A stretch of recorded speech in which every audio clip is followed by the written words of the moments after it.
afternoon. Welcome to our booth.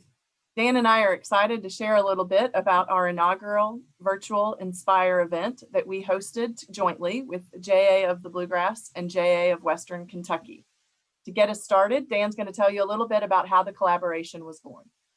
Hey, welcome everybody. Laurel and I wish that we were actually in person with you for a in-person workshop for JA USA National Conference, and hopefully next year we'll have an actual conference that we can see each other again, as I miss a lot of the faces I'm used to seeing.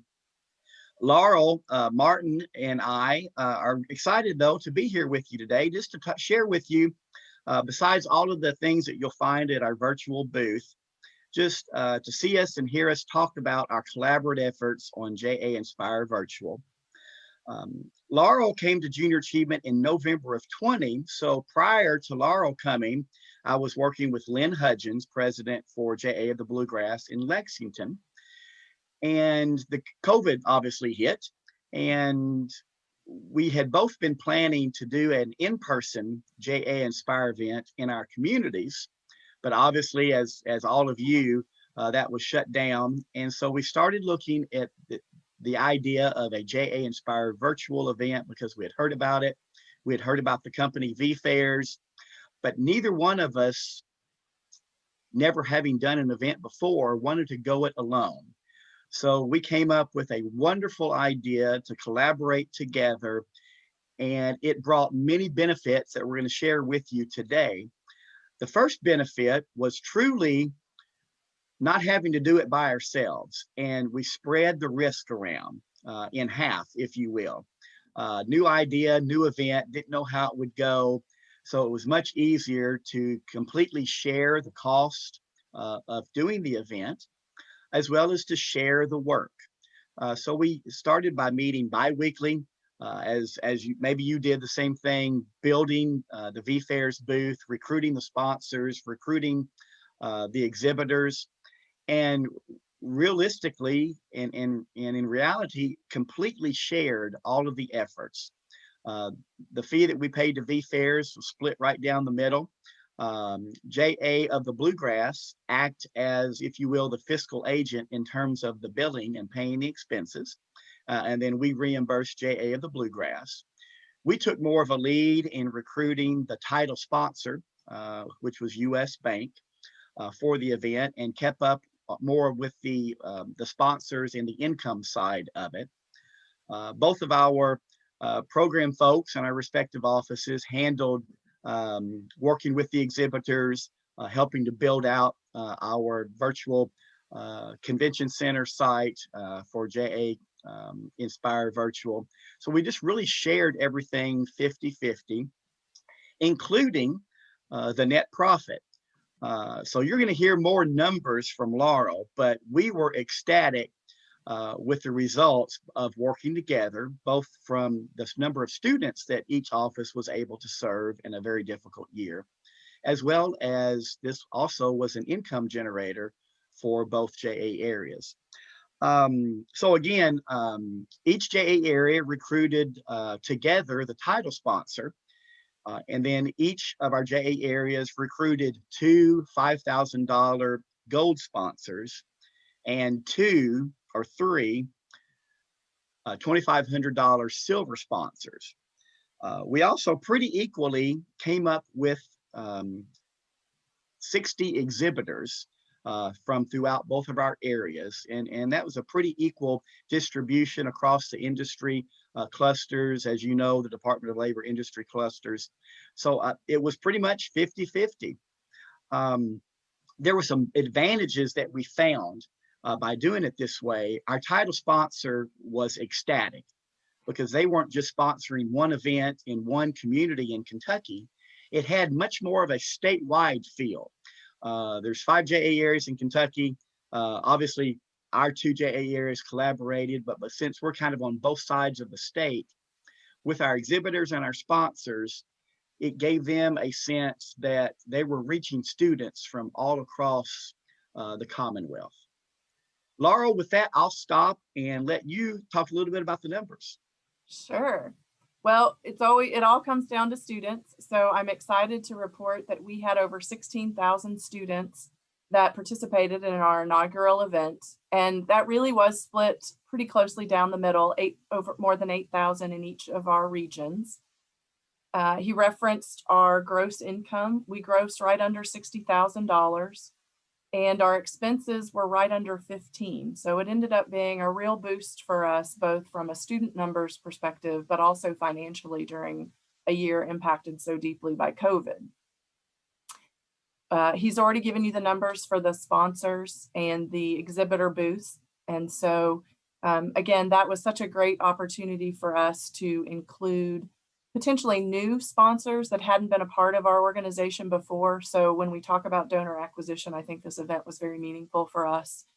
And Dan and I have talked a lot too about if we have counties or schools or districts in our regions that we haven't been able to serve previously, this was such a great opportunity for us to provide them meaningful content without a cost to them because the sponsors underwrite this. And so it's available for schools at no cost. And so I think for me coming into the organization, that was such a meaningful thing and certainly something that we feel like we can leverage heading into the next year.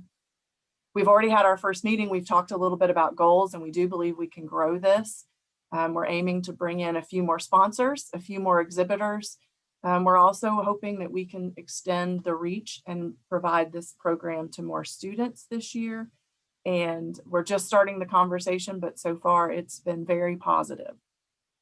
Yeah, we're looking forward to year two, definitely, Laurel. And I'm excited, I know you are too, that we've added a third JA area, JA of South Central Kentucky. So that's 3 JA areas serving different parts of Kentucky that will be all collaborating together. That helped us retain our year one sponsor who's returning in year two. Again, doubly excited as we're going to extend the reach in their market as well with a third JA area that they wanted to have a presence in. So it's been really good from the exhibitor standpoint. Laurel made a great point about schools that are physically far from your JA area that maybe it's harder to reach. We had 4 new school systems that we'd never served before come on board because it was a virtual event, and instead of a 3-hour drive to where we would do it physically, they could have their students log in and participate. And that was a great way for us to reach some new students and some new schools in a great way. Laurel, And have we left anything out? I was just thinking that one of the things that we had talked about is sort of how we divided and communicated with our respective schools. So while we split so much of this right down the middle, we did maintain communication with our own respective schools and administrators. And so I think that created some clarity for our educators when they were thinking about participating in a joint event, but wondering where to go for support. I think that was very clear to our participants. Yeah, I think that's a very important detail, Laurel, because there may be some JA areas watching this or visiting our booth that wondered, well, how did you count the kids? JA of Bluegrass students served were credited to JA of the Bluegrass because they're the ones that signed them up. So the production, if you will, was shared, but the experience for the students, and they still worked with their same program manager for their respective JA office, the teachers. The communication was very local. They just knew that they were part of a larger event. And again, really the biggest benefit was how corporate, our corporate businesses saw the event. They loved in Owensboro, Kentucky, that they could have a booth and expose their industry to kids, not just in this region, but in the Lexington Bluegrass region and vice versa. Absolutely. But we kept everything very local in terms of taking the money. So the sponsors that the Bluegrass area recruited, they got an invoice from Bluegrass and the money went into Bluegrass. We just reconciled everything at the end of the event to make sure that we were working together and that it was a 50-50 proposition for both JA areas. Yeah. So thanks for tuning in. This was supposed to be 5 minutes. I bet it is over that.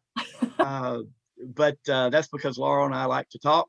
And that's another benefit beyond JA Inspire collaboration. It's really brought both of our JA areas closer together in terms of supporting each other, running things Absolutely. past each other. As many of you know, not every day is a grand day and everything goes right. So it's been nice just to have another JA area that you can lean on for support and advice and et cetera. So beyond the student benefits, the financial benefits, Laurel, I continue to appreciate and enjoy working with you as president for JA of the Bluegrass. You're so sweet. And as a new president, I have to say this has been such an amazing opportunity for me to feel connected and to really get to know folks within the state. So I really appreciate the opportunity as well. Can't wait for year 2.